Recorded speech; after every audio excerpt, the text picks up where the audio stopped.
लिख लेते हैं। अच्छा, what are the genotypes of these 4 birds. तो हमने इन तमाम चारों जो बर्ड्स इसके अंदर इस ब्रीडिंग के अंदर इन्वॉल्व हुए हैं A B C D, उनकी हमने जीनोटाइप्स जो है वो आइडेंटिफाई करनी है। तो सबसे पहले हम अपने रिसेसिव ऑफस्प्रिंग्स को देखते हैं जो जिस ट्रेट के लिए रिसेसिव थे, तो यहाँ से हमें बाकी इंफॉर्मेशन भी मिल जाएगी। तो ये वाला जब D का B के साथ क्रॉस हुआ तो आपके पास सिंगल कॉम भी प्रोड्यूस हुए इंडिविजुअल। तो इट मीन्स के इसके जो पेरेंट्स हैं, एक पेरेंट जो है वो एक स्मॉल p कंट्रीब्यूट कर रहा है और दूसरा पेरेंट जो है वो दूसरा स्मॉल p कंट्रीब्यूट कर रहा है। तो हम यहाँ से देख लेते हैं कि एक स्मॉल p अगर यहाँ से आ जाता है तो हमें जो डैश थी जो हमने डाली थी उसकी जगह पे सिंगल p स्मॉल p लिख लेते हैं, और दूसरे पेरेंट से चूंकि ये दूसरा एलील आया है तो यहाँ पे भी हम इसको स्मॉल p लिख लेते हैं। अच्छा, फिर उसके बाद हम देखते हैं अपने दूसरे ऑफस्प्रिंग को, जब कॉक बी का क्रॉस हुआ है हैन सी के साथ, तो इसके अंदर स्मॉल एफ जो है हमारे पास जीनोटाइप आई है। तो ये एक पेरेंट से आई होगी और दूसरा एलील दूसरे पेरेंट से आया होगा, तो हम यहाँ पे भी लिख लेते हैं स्मॉल एफ। अच्छा, अब ये करने के बाद हम देखेंगे कि इसके अंदर जो हमारे पास कॉक बी था, उस कॉक बी की जो जीनोटाइप यहाँ तक हमारे पास बनी है वो कैपिटल एफ स्मॉल एफ यानी हेट्रोजाइगस है फॉर फीदर्ड ट्रेट, या फीदर्ड है या क्लीन्ड है, तो उसके लिए ये हेट्रोजाइगस कंडीशन है। तो हम देखेंगे कि कॉक बी दूसरे क्रॉस में जहाँ पे इस्तेमाल हुआ है, हम वहाँ पे इसका स्मॉल एफ जो है वहाँ पे भी लिख सकते हैं, क्योंकि कॉक तो एक ही है तो उसकी जीनोटाइप हमें इस क्रॉस से पता लग गई कि फीदर्ड है। फीदर्ड होने के बावजूद जो है वो हेट्रोजाइगस है, क्योंकि वो कुछ इंडिविजुअल्स ऐसे प्रोड्यूस कर रहा है जो क्लीन लेग थे। तो यहाँ से हम ये स्मॉल एफ की इंफॉर्मेशन जो है दूसरी साइड पर भी जब डी के साथ क्रॉस हुआ है वहाँ पे भी लिख लेते हैं। अब यहाँ पे हमारे पास कॉक बी की जो जीनोटाइप है वो कंप्लीट हमें नोन हो गई है। तो यहाँ से देखकर हम लिख सकते हैं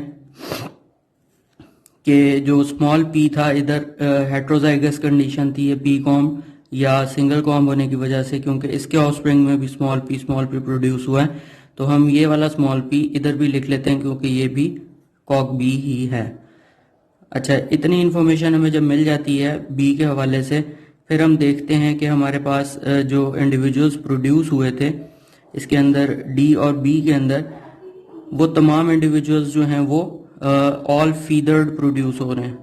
ठीक है, फीदर होने की वजह से हम ये कह सकते हैं कि जो दूसरा हैन है, डी हैन है, और वो जब डी हैन ए के साथ क्रॉस करती है तो तब भी तमाम इंडिविजुअल्स जो हैं वो फीदर्ड प्रोड्यूस होते हैं। इट मीन्स कि इसके अंदर अगर हेट्रोजाइगस का एलील होता डी हैन में, तो इसने अपनी किसी प्रोजनी में जब वो कॉक ए के साथ क्रॉस कर रहा है तो यहाँ पे अपना वो स्मॉल एफ जो है वो कंट्रीब्यूट कर देना था। अगर इसके अंदर हेट्रोजाइगस कंडीशन होती तो इसके अंदर कोई एक इंडिविजुअल जो है वो प्रोड्यूस हो सकता था यहाँ पे क्लीन लेग वाला, या अगर यहाँ पे नहीं प्रोड्यूस हुआ तो वो यहाँ पे प्रोड्यूस हो सकता था क्लीन लेग। तो यहाँ से हम देख सकते हैं कि बी तो हेट्रोजाइगस है ऑलरेडी है। ठीक है, इसके बावजूद इसने अपना एक्सप्रेशन अगर दूसरे हैन से आने वाले एलील जो कि कैपिटल एफ ही हो सकता है यहाँ पे, अगर उसके साथ मिलकर एक्सप्रेशन शो करता तो यहाँ पे क्लीन लेग जो है बर्ड वो भी प्रोड्यूस हो सकता था।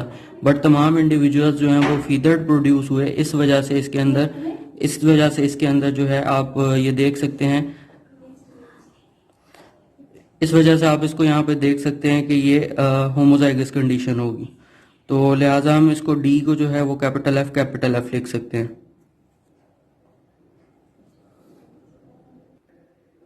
तो ये होमोजाइगस कंडीशन होने की वजह से इसने यहाँ पर जस्ट एफ कैपिटल एफ का एक एलील जो है वो कंट्रीब्यूट किया, तभी यहाँ पे भी जो इंडिविजुअल प्रोड्यूस हुए हैं वो तमाम फीदर्ड थे और उनमें कोई भी क्लीन लेग नहीं था। इसी तरह जो ऊपर इसका क्रॉस था कॉक ए के साथ, तो वहां पर भी जो इंडिविजुअल प्रोड्यूस हुए हैं वो फीदर्ड थे। तो हम यहाँ से देखकर इसकी जीनोटाइप जो है वो ऊपर भी लिख सकते हैं, capital F capital P and small P.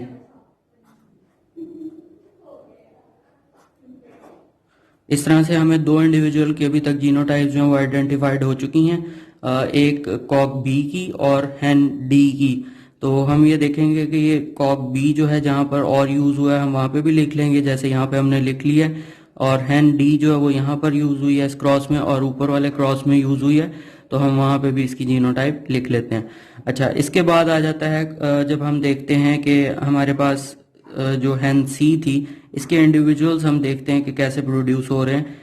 हैन सी में एफ जो है ये तो हेट्रोजाइगस कंडीशन है, बिकॉज इसने जो आगे ऑफस्प्रिंग प्रोड्यूस किए वो फीदर्ड भी थे और आगे से वो क्लीन लेग भी थे।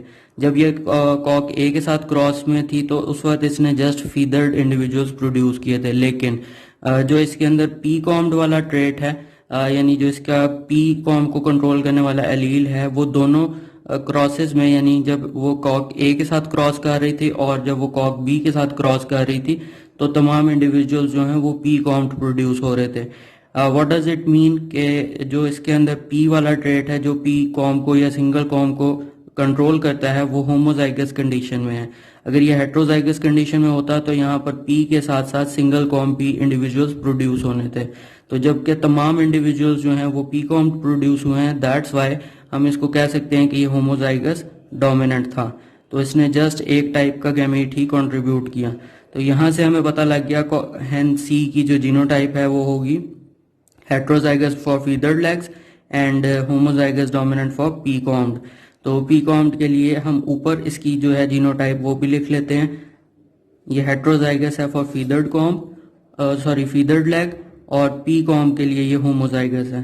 तो यहाँ से हमें अब तक जो है 3 इंडिविजुअल्स की जो जीनोटाइप है वो पता चल चुकी है। अब हम देखते हैं कि जो कॉक ए है उसकी जीनोटाइप क्या हो सकती है। तो यहाँ से हम नीचे देखेंगे जो इंडिविजुअल्स प्रोड्यूस हो रहे हैं वो इंडिविजुअल्स ऑल फीदर्ड एंड पी हैं। इसी तरह यहाँ पे जो इंडिविजुअल्स प्रोड्यूस हो रहे हैं वो फीदर्ड पी प्रोड्यूस हो रहे हैं दूसरे क्रॉस में।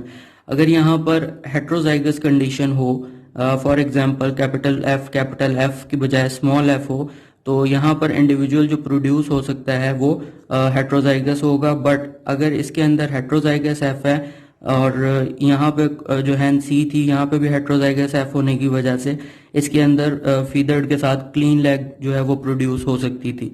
तो जबकि यहाँ पे क्लीन लेग प्रोड्यूस नहीं हो रही तो हम ये कह सकते हैं कि एफ जो है वो होमोजाइगस डोमिनेंट है। इस वजह से इसके अंदर कोई भी क्लीन लेग एनिमल जो है वो प्रोड्यूस नहीं हुआ। तो यहाँ पे ए की हमने लिख ली जीनोटाइप कैपिटल एफ, यहाँ पे भी हम लिख लेंगे क्योंकि ये वही एनिमल है, बर्ड है। फिर इसके बाद हम देखेंगे कि पी कॉम जो हैं वो प्रोड्यूस हो रहे हैं इसके अंदर ऑफस्प्रिंग में। जब ये हैन सी के साथ क्रॉस करता है कॉक तो पी इंडिविजुअल प्रोड्यूस होते हैं, जब ये डी के साथ क्रॉस करता है तब भी पी इंडिविजुअल्स प्रोड्यूस हो रहे हैं। तो अगर इस कंडीशन में हम देखें तो जब डी हैन के साथ क्रॉस है तो यहाँ पे हेट्रोजाइगस एलील मौजूद है, तो जब इसके साथ ये क्रॉस करेगा तो यहाँ पर इंडिविजुअल्स सिंगल कॉम भी प्रोड्यूस हो सकते हैं जो कि नहीं प्रोड्यूस हुए।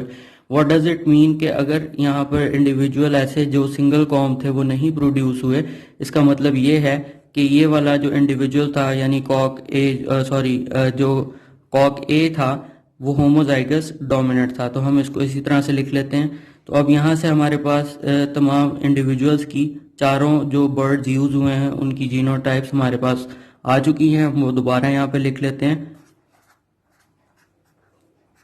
कॉक ए की लिख लेते हैं, कॉक बी, हैन सी और हैन डी। तो कॉक ए की इंडिविजुअल जो है वो होमोजाइगस डोमिनेंट है for both traits.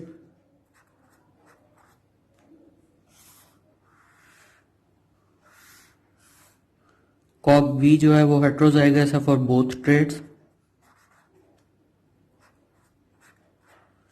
Hen C जो है वो हेट्रोजाइगस है for one trait and homozygous for other trait. Capital F small F, capital P. और हैन डी जो है वो हेट्रोजाइगस है फॉर पी कॉम्ब और होमोजाइगस है फॉर फीदर्डनेस। तो capital F, capital P, small P.